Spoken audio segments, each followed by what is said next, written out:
नमस्कार बच्चों, आप सभी का स्वागत है आपके अपने YouTube चैनल होम साइंस में, जिसमें आज आप सब पढ़ने वाले हैं MA final year home science का। और आप सबका पेपर फर्स्ट है। जी हाँ, पेपर फर्स्ट है। और पेपर फर्स्ट में आज आप सब पढ़ने वाले हैं जो आपका क्लॉथ एंड टेक्सटाइल है, क्लॉथिंग एंड टेक्सटाइल, वस्त्र एवं परिधान में आज आप जानेंगे कि जो परिधान होता है उसके लिए बाह्य आकार को प्रभावित करने वाली जो रेखाएं होती हैं वो कौन कौन सी रेखाएं होती हैं। मैंने रेखाओं के बारे में इससे पहले भी पढ़ाया हुआ है वस्त्र एवं परिधान में। जिन बच्चों ने वो वीडियो नहीं देखा है जाकर के डिस्क्रिप्शन में भी देख सकते हैं। ओके, तो बच्चों आज का वीडियो बहुत इंपॉर्टेंट होने वाला है, क्योंकि इस वर्ष जो पेपर हुआ था उस पेपर में ये भी पूछा गया था कि कॉलर कितने प्रकार के बनाए जाते हैं। तो इससे आपको कॉलर के बारे में भी पता चलेगा कि आपके जो बाह्य आकार होते हैं उनमें क्या क्या इफेक्टिव होते हैं, प्रभावित करते हैं, इनके बारे में आपको पता चलेगा। तो कह सकते हैं वीडियो बहुत इंपॉर्टेंट है, इसलिए वीडियो को पूरा अंत तक देखना। ठीक, आगे बढ़ते हैं। और जिन्होंने अभी तक चैनल को सब्सक्राइब नहीं किया सब्सक्राइब कर लें। और बच्चों लाइक ज़रूर किया करो, आप सब लाइक नहीं करते हो, लाइक अवश्य किया करो। ठीक, तो जैसा कि देख पा रहे हैं प्रश्न हमारा कह रहा है कि परिधान के बाह्य आकार को प्रभावित करने वाली जो रेखाएं होती हैं उनका वर्णन कीजिए। तो जो ग्रीवा रेखा होती है, सबसे पहले हम ग्रीवा रेखा के बारे में जानेंगे। ठीक, बहुत तेजी के साथ कवर करेंगे और समझने का प्रयास भी करना आप सब। ठीक, जो उचित प्रकार की ग्रीवा रेखा होती है उससे फिगर के अनुरूप परिधान का निर्माण हो सकता है। क्या होता है? फिगर के अनुरूप उसका जो परिधान होता है उसका निर्माण हो सकता है। इनके हेर फेर से तथा इनकी ही विभिन्न आकारों से लंबी गर्दन, छोटी छोटी गर्दन, लंबी और चौड़ा चेहरा, लंबा चेहरा कुछ कम लंबा तथा चौड़े कंधे कुछ कम करके दिखाए जा सकते हैं। जी हाँ, जो कंधे होते हैं, क्योंकि आप सबकी गर्दन एक समान तो नहीं होती है, सबकी गर्दन अलग अलग होती है, तो इन जो छोटे लंबे चौड़े गर्दन होते हैं इनको इससे प्रभावित किया जा सकता है कपड़े के बनावट के आधार पर। ठीक, अर्थात परिधान के द्वारा इसे पतले चेहरे पर पतली गर्दन का थोड़ा थोड़ा झुके कंधों को उठा हुआ दिखने में सहायता मिलती है। और यदि वी आकार का बनाया जाता है तो वो ऐसी आकृति के लिए ही अनुकूल होगा जिसमें क्या होगा, गर्दन एवं चेहरा छोटा रहता है और वी आकार के गले होते हैं। इससे चेहरे एवं गर्दन की लंबाई कुछ बड़ी सी दिखाई देती है। चौकोर गले जो होते हैं उसमें आप जो बच्चे सिलाई सीख चुके हैं, सिलाई करते हैं, उनको बहुत अच्छे से पता होगा इन परिधान के बारे में। जो बी आकार के गले होते हैं, चेहरे एवं गर्दन की लंबाई कुछ बढ़ी सी दिखाई देती है बी आकार के गले से। ठीक, और चौकोर गले से क्या होता है, कंधे एवं चेहरे दोनों की चौड़ाई अधिक प्रतीत होती है।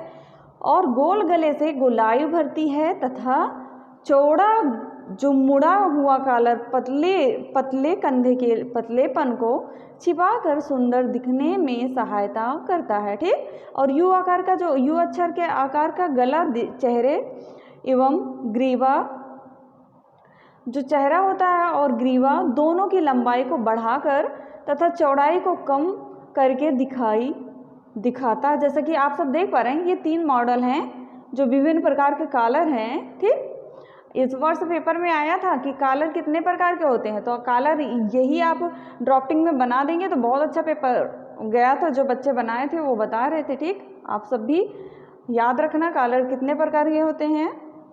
और घुमा हुआ कॉलर पतली ग्रीवा को शोभा को दुगुणित कर देता है। साथ ही इसमें ग्रीवा का अखरेन वाला पतलापन भी छिपा जाता है और जो बड़े कॉलर से झुके हुए कंधों का दोष दृष्टिगोचर नहीं होता है। ठीक, अब नेक्स्ट है हमारा, आगे देखते हैं। याद रखना सारे बहुत इंपॉर्टेंट हैं। और अभी तक जिन्होंने लाइक नहीं किया बच्चों लाइक अवश्य कर दें।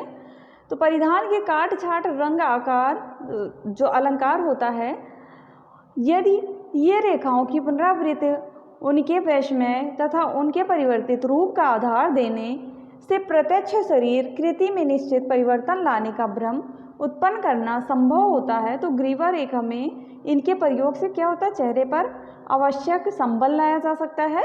यदि इन रेखाओं को चेहरे की रेखा के अनुरूप परिधान की ग्रीवा रेखा में दोहराया जाए तो जो चेहरा होता है, फेस होता है, उस पर संबल डालने का काम करती है। और यदि ग्रीवा रेखा पर इनका प्रयोग देख सकते हैं ऐसे ऐसे ये पुनरावृत्त वैषम्य तथा परिवर्तित रूप की रेखाएं हैं, ठीक। और ये कॉलर और योक है, ये दोनों प्रश्न पूछा गया था, कॉलर और योक क्या होते हैं, ठीक। और आगे देखते हैं, चेहरे के बाह्य आकार से वैषम्य उत्पन्न करने के लिए किया जाता है, तो इनसे चेहरे को संबल मिलता है और परिवर्तित रेखाएं चेहरे को कोमलता प्रदान करती हैं और सुंदरता भी प्रदान करती हैं। बच्चों, ड्रेस बहुत ही इंपॉर्टेंट होता है क्योंकि वस्त्र ही जो हमारे शरीर की शोभा बढ़ाता है, ठीक। जैसे कि काव्य की शोभा क्या है, अलंकार की शोभा क्या है, तो वैसे ही जैसे कहते नहीं है काव्य की शोभा बढ़ाने वाले शब्दों को अलंकार कहते हैं, ठीक उसी प्रकार से शरीर की शोभा बढ़ाने वाले पार्ट को क्या कहते हैं, वस्त्र कहते हैं, ठीक। आई होप अच्छा लगा होगा, मैंने बीच में ऐसे बोल दिया। तो आगे देखते हैं, अलंकरण एवं सह उपकरणों का उचित स्थान जैसे वस्त्र की झालर, बटन, पंक्ति, गोट, प्लीट और टंग, फ्रील, कढ़ाई के नमूने, पाइपिंग आदि से अलंकृत किया जा सकता है। जैसे कढ़ाई कर दें, अगर कोई ड्रेस आप बना रहे हैं तो उस पर कढ़ाई कर देंगे, फिर और फ्रीलदार जैसे झालर नहीं लगता वो कर देंगे, पाइपिंग बना देंगे, तो इससे क्या होगा, उसकी शोभा बढ़ती है। इनको लगाने एवं बनाने की विधि परिधान के बाह्य रूप को प्रभावित करती हैं और शरीर की बाह्य रचना की लंबाई अथवा चौड़ाई को बढ़ाते हुए दिखाने में इनका महत्वपूर्ण योगदान होता है। और परिधान में अलंकरण का स्थान आकार होता है। आकार, आकृति एवं क्रम ऐसा रखना चाहिए जो व्यक्ति की आकृति को, दोष को छिपा सके और गुणों को उभारते हुए संपूर्ण व्यक्तित्व को सुंदर बनाने एवं आकर्षक दिखाने में सहायक हो सके, ठीक। आगे देखते हैं, सीधी रेखाएं यदि आसपास रहती हैं तो वस्तु की चौड़ाई को कम तथा लंबाई को अधिक दिखाती हैं, और यदि इन्हीं रेखाओं को कुछ दूरी पर रखा जाए तो देख सकते हैं ये रेखाएं आप आगे, ठीक, पंक्ति का प्रभाव स्पष्ट रूप से चौड़ाई को बढ़ाती मालूम पड़ती हैं, ठीक। इसी आधार पर यदि एक खड़ी रेखा है उसमें बटन पंक्ति रखी जाए तो लंबाई को बढ़ाने का आभास भी देती है। इसी प्रकार चौड़े कफ, बड़ी जेबें आदि भी चौड़ाई को बढ़ाकर दिखाने में मदद करती हैं। ये देख ले हैं आप, जेब कितने प्रकार की होती हैं, अगर आ जाता है तो ऐसे ऐसे जेब बना देना ड्राफ्टिंग में, ठीक, बहुत अच्छा नंबर मिलेगा। गा है, वस्त्र की संपूर्ण लंबाई या उनके विभिन्न खंडों की लंबाई का भी फिगर पर बहुत प्रभाव पड़ता है। जी हाँ, जो हमारा फिगर होता है उसमें बहुत ही इफेक्ट पड़ता है क्योंकि वस्त्र की लंबाई बहुत ही मायने रखती है, ठीक। चुस्त एवं लंबी कमीज पहनने से व्यक्ति की लंबाई अधिक लगने लगती है और अत्यधिक लंबे शरीर पर कुछ कम लंबी कमीज का प्रभाव अच्छा पड़ता है और आखिरने वाली लंबाई कम होती प्रतीत होती हैं और लंबबद्ध कालियाँ जो होती हैं, लंबे लंबे खंड लंबाई को बढ़ा हुआ दिखाते हैं। अतः अधिक लंबे शरीर पर बेडोल खंडों का प्रयोग करना उचित होता है, ठीक।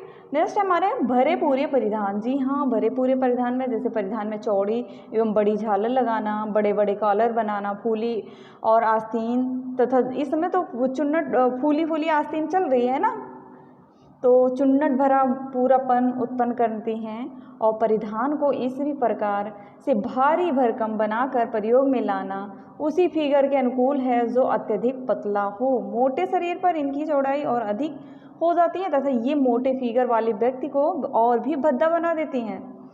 कुछ ऐसे वस्त्र होते हैं, अगर सोचो जो पतले वस्त्र पहने जो पतले लोग हैं ऐसे वस्त्र पहने उनके ऊपर अच्छा लग रहा है, तो वही मोटे लोग पहनेंगे तो उनके ऊपर नहीं अच्छा लगेगा, है ना। मोटे एवं बेडोल शरीर पर चुस्त परिधान भी ठीक नहीं लगते हैं क्योंकि उनसे बाह्य रेखाएं और भी अधिक भद्दी प्रलिच्छित होने लगती हैं। जो मोटे व्यक्ति होते हैं अगर वो टाइट कपड़ा पहनेंगे तो क्या होगा, उनके जो फिगर है और भी शोक होने लगेगा, तो इससे क्या भद्दा प्रतीत होता है। तो कह सकते हैं जो वस्त्र होता है इसमें हमारे ये देख पा रहे हैं आप सब रेखाएं, कितनी प्रकार की रेखाएं हैं जो हमारे वस्त्र तैयार होते हैं। ये सारी रेखाएं कैसे कैसे प्रतीत होती हैं हमारे डिज़ाइन के अकॉर्डिंग, परिधान के अकॉर्डिंग, तो ये बहुत ही इंपॉर्टेंट है आप सबके लिए। तो मिलते हैं नेक्स्ट वीडियो में नेक्स्ट टॉपिक के साथ, तब तक के लिए जय माता रानी। और जिन्होंने अभी तक लाइक नहीं किया बच्चों लाइक अवश्य कर दें।